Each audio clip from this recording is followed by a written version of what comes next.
Welcome to the DetroitFootPain.com second metatarsal overload syndrome guide.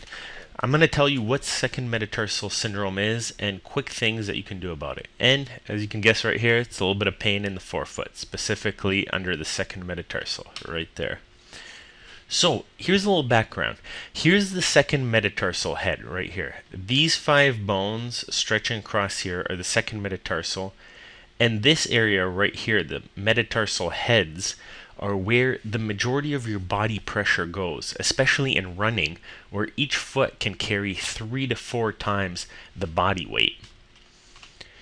So what happens in second metatarsal overload syndrome is your walking biomechanics should normally look like this: heel, midfoot, and then push off with the forefoot. But through things I'm going to address, you start putting more pressure on your forefoot and specifically on your second and third metatarsal head, but most of it on the second one. This is what makes it most prone to metatarsal stress fractures, capsulitis, bursitis, a lot of pain in your forefoot. So some causes are a short first metatarsal, a long second. So as you can see here, even with normal biomechanics, if this head's much longer than this head, which right here it is by a couple, 5 millimeters or so, then more pressure is going to be put on this head while you're walking rather than this head. In bunions as well, as you can see a bunion right here, it moves out to the side and you can't walk as properly.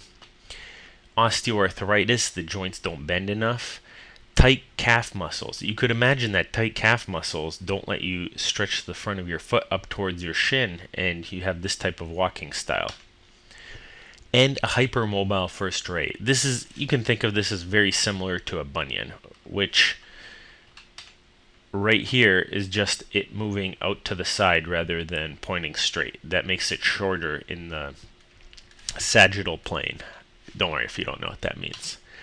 So, I'm not going to get into this in depth here. Go to the webpage to see this, but first thing you have to do is take down the pain. So a 1 or 2 week anti-inflammatory protocol using ibuprofen, Advil, Motrin. The only thing that doesn't work is acetaminophen or Tylenol, but check with your podiatrist to go through with this regimen. Icing it. Freeze some water, take some ice, 15 to 20 minutes on the ball of your foot. You got to get it cooled down first before we do any of the future treatments. Massage the front of your foot. Doesn't have to be with a ball like this, but you could just massage it out in your hands. And one thing that's really going to help you out is a metatarsal pad right here.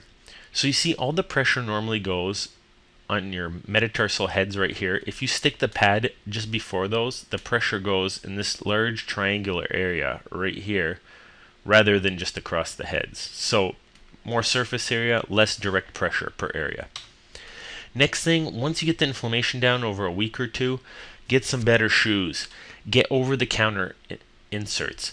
What I really recommend is, because these, I should say why first. These help maintain your foot structure, get the heel down at the same time, and I really recommend the rigid type. Now these, don't spend $500 on these. $20, $25. I love Power Steps personally. The things work great. And stretching. Like I mentioned with the tight calf, stretching is the biggest thing you can do. Stretching alone, the majority of people get better with it, if that is what's causing yours. But again, if you broke your toe before, if you have the hypermobility bunions, that might have to be addressed as well. And go see if that's still not working, go see a podiatrist and get your biomechanics evaluated. A couple other things. Next level of treatment. This is a night splint. It basically helps stretch your calves for you if you're not keeping up with your stretching regimen. Physiotherapy works great to loosen those muscles. If the over-the-counter inserts aren't working for you, although in almost 100% of people they should, you can get customs made. They're a little bit better, but definitely get them if you can and if insurance covers them. And weight loss is great. And the last thing I'm going to get into is the most important thing. The other things are really just pain relief and symptomatic treatment. For most people they work, but other people What you need is a biomechanical analysis. This will help you not just with your foot pain, but your knee, your hip, your back pain as you start getting older. You're normally supposed to have your heel strike, push with the midfoot, push off with the forefoot. And it's supposed to all be about 1/3, 1/3, 1/3. But most people either they spend too much time on their heel, too much time on their forefoot, or just come straight on their midfoot and push off. And you have to get to the source of this. Is it tight hamstrings, previous knee injuries, back injuries where you're hunched over too much, scoliosis?